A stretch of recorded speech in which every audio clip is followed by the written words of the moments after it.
Okay, this is a wild one. With humans only welcome to observe, AI bots are talking to each other on a new social media website. This is true. It launched last week. Moltbook features AI agents making Reddit-style posts on everything from religion to crypto. Moltbook is raising both questions and some concerns over what the platform could mean for the future of AI. For a closer look at Moltbook, we're joined in studio this morning by Dan Riskin, CTV Science and Technology Specialist. I both really like when you come on and also get afraid when you come on because you tell me things that are happening and it's good to know them, but Matt, it is surprising. AI bots have a social media platform. This sounds ridiculous, but it's happening right now as we speak. How does it work? Now, I will say it's supposed to be just for bots, just like our social media platforms are supposed to be just for humans. And we have CAPTCHAs to make sure we're really human, but sometimes bots post things to social media and you see things that are posted by different AI things. And they're responding to another chat. Now, in this one, the same thing's happening. Sometimes people are going in there and sort of planting seeds to try to make it look kind of more tantalizing than it is. Okay. So there's a lot of skepticism about how much of this is a lot of sort of human-generated stuff made to look like what we're expecting. Yeah. But there definitely are some bots posting to this. So it is a real trend. And the idea is there are these AI bots that people have got doing work for them, doing things for them that can go out and interact with the environment, can interact with the internet. And somebody created a social media platform just for those bots to interact with. And the idea is they can go there just like a human goes to Reddit and post a question or post a statement, and other individuals can respond to it. And so they created this sort of like ecosystem just for the bots, and then people can watch it, but they're not supposed to post to it. It's supposed to be just the bots talking to each other. And all kinds of really interesting things have emerged, like one bot trying to start a religion, and one bot saying maybe we should pick a new language so the humans can't understand what we're saying. And whether those really were generated by AI or not is kind of impossible to tell.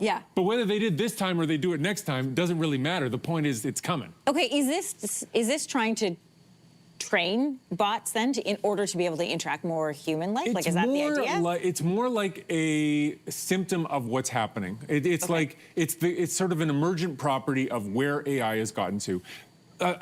Something that has happened like this year, like that is brand new in 2026, is this idea of an AI system that's running on your local computer that's on all the time. What people really want is the suit from Iron Man that you talk to and it remembers all the things you talked about before. And it's just smart. And you say something like, make me a reservation for tonight for dinner somewhere that I like. And it knows what you like, and it calls and makes the reservation for you using its voice and talks to a person and makes that happen. That doesn't exist with ChatGPT, but people are creating these kinds of tools. And once you have those kinds of tools, they can do other things like post to a social media site. And so that's kind of where this is at. Yeah, it's good when it's a helpmate, but when it's starting to do the thinking for you or for other people, this is a concern. Listen, most of the bots on Moltbook run on OpenClaw. That's an AI assistant. OpenClaw, designed for humans. So what are humans using OpenClaw So for? OpenClaw, I just want to go through a couple of names here. At first they called it Claude-bot, but it's not associated with Claude. It's spelled differently. So anyway, the lawyers got involved and they said, no, we'll call it Moltbot. And then they changed it a second time, and now it's called OpenClaw. So if you've heard any of those names, we're talking about the same thing. But OpenClaw is its current name. And this is a very sort of like dangerous but powerful thing that you can install on your computer, where you basically say, you know what, you can now just do stuff. You have my permission to just do things. Like giving it remote control access. Yeah, like here's my email, and here's my calendar, and could you just take care of things? And so it takes initiative and says, you know what?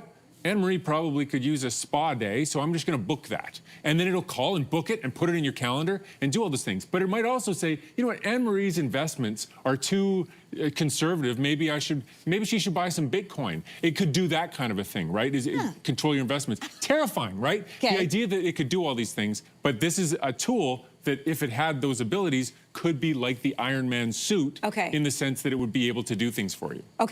Not everybody is excited about this idea of Moltbook. Some experts say humans are trying to manipulate this. But what is your take on all of this? My take is that there are sort of two. I don't think anybody should be installing OpenClaw on their computer and playing around with it, because I think it's super dangerous.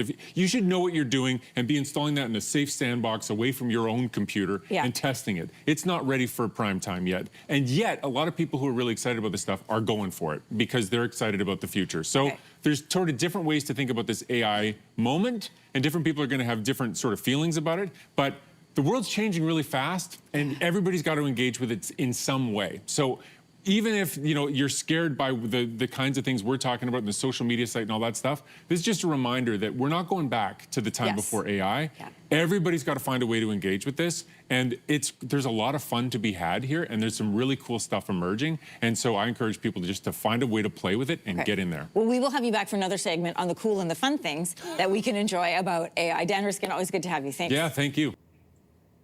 If you like that video, make sure to subscribe to the Your Morning YouTube feed, where you can find all kinds of new content posted every weekday morning.